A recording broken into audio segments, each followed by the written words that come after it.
Active Secondary School Principal of Kaputagan National High School, Dr. Pablo Lucisan, sir. Dear teachers, retirees who look still stunning today, distinguished guests, fellow alumni, beloved students, friends, and partners in service, a pleasant day all and happy 44th Honors Day of Kaputagan National High School.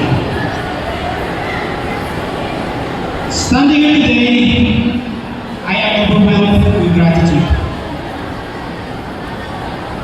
This is not just a school to me, this is where my story began. Every corner of this campus holds memories of a young Pinoy. A child who did not have much in life, except ambition, faith, and an unbreakable will rise above poverty. When I was a student here, I'm referring to Kaputagan National High School, I was among the poorest. I walked in the school grounds, not with new shoes or fancy supplies, but with hope. Many days, I came to class with an empty stomach, but never with an empty dream. And every teacher who believed in me, every friend who encouraged me, and every challenge I faced within these walls made me strong.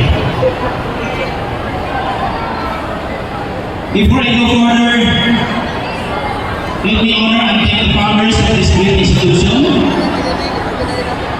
to the visionary leaders, educators, and community members who dreamed of establishing Kaputagan National High School 44 years ago. Daghang salamat.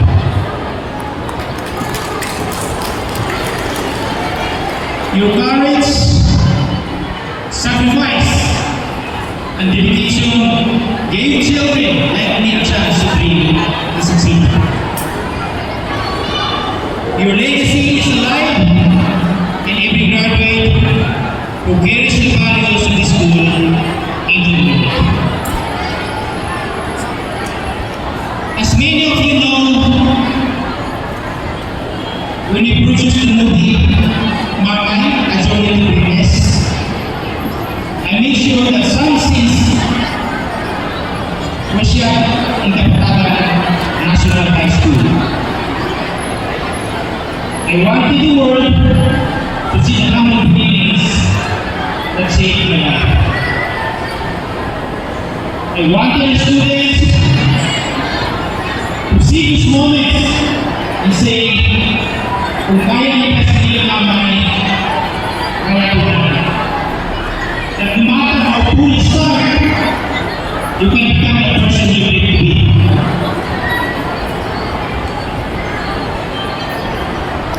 To our beloved teachers, salamat kayo sa pintaran.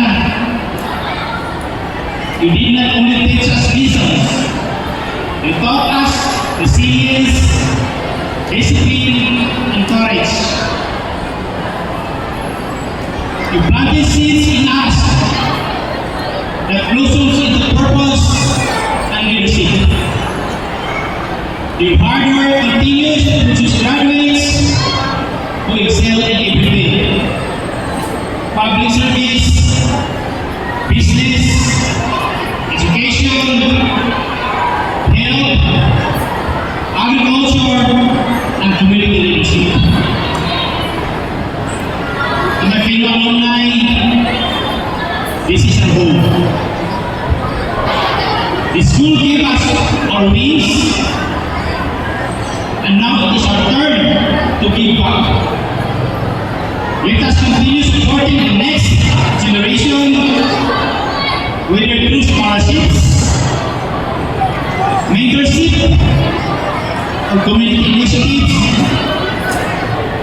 and together, let us make sure the student dream is hindered by poverty.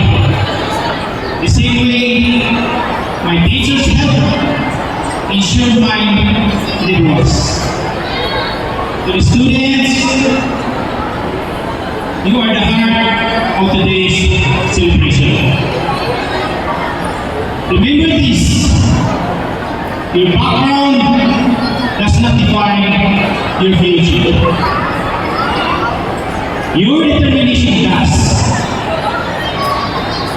I am living proof that even if you come from hardship, you can still reach heights you once thought were impossible. As long as you hold tight to your dreams, honor your parents, work hard, and trust in God's plan, you can achieve anything. Look around you. This school is not just a building, it is a lighthouse. It guides you, protects you, and reminds you that greatness can be born from the most humble places. To all our dignitaries and partners who honor us with their presence today, thank you. Your support strengthens our mission to lead our youth toward a brighter future. Today, as we celebrate 44 years of service, growth and excellence, let us renew our commitment to the values the school taught us. Perseverance, integrity, unity, and hope. May the story of Patagan National High School continue to inspire generations. May the story of my life remind you that dreams have no limits. And may we all work together so that every child who enters the school or in the school's gates can also begin their own journey to greatness. Mabuhay ang Patagan National High School. Mabuhay ang atong mga magtutudlo. Mabuhay ang itang tanan. Daghang salamat and may God bless us all.